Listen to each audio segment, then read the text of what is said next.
second weekend officially began on Friday evening, but already by Friday morning, the sign that the weekend is just around the corner. Yes, if you got on the highway, then the buses and subway are less crowded with people too.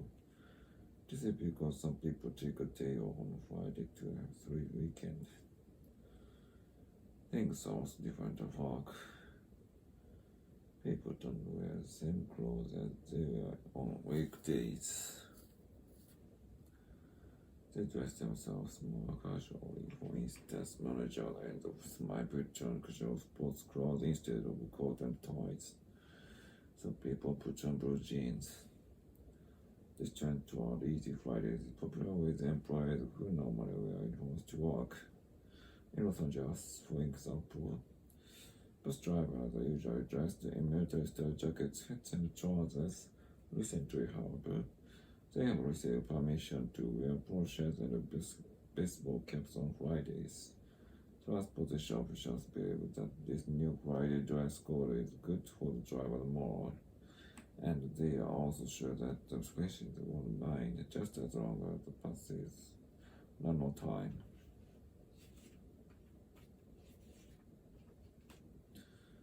In many American families, it is common for both parents to have full-time jobs even when they have little children. But if both mom and dad are gone all day, who on earth takes care of the kids? In quite a few homes, the nanny does. A long time ago, all rich people could afford to have a nanny. Nannies were usually middle-aged and married women who were strict with the children.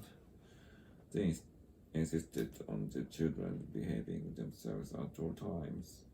These days, however, many middle-class families have college students to work as nannies.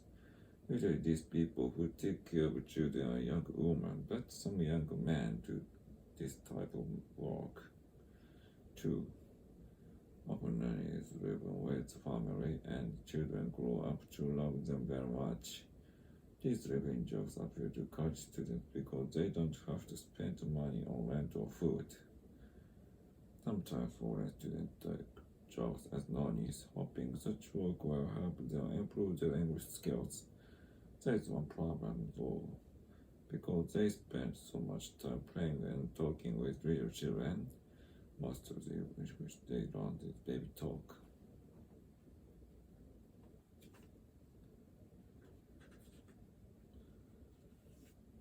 After having lived around 20 years in the same district, about was forced to move to a new place. His landlord was taken back to his living because he couldn't afford to buy any more chocolate.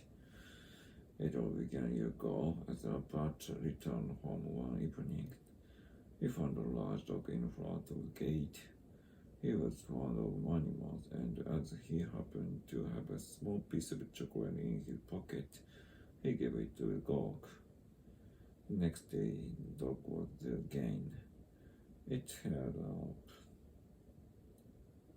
its paw and received another piece of chocolate as a reward. Albert called his new friend Bingo. He failed to discover the dog's real name or who his owner was. However, Bingo never failed to appear regularly every afternoon, and it was very clear that the preferred chocolate wants. Soon the dog was not satisfied with small pieces of chocolate and demanded a large bar every day. Eventually, in time, Albert neglected his duty. Ben got very angry and didn't let him open the gate.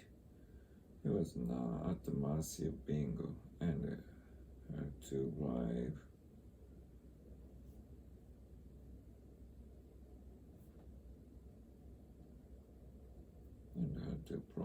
him to get into his own house. As he had to spend such a large part of his weekly wages to supply Bingo with chocolate, he moved somewhere else.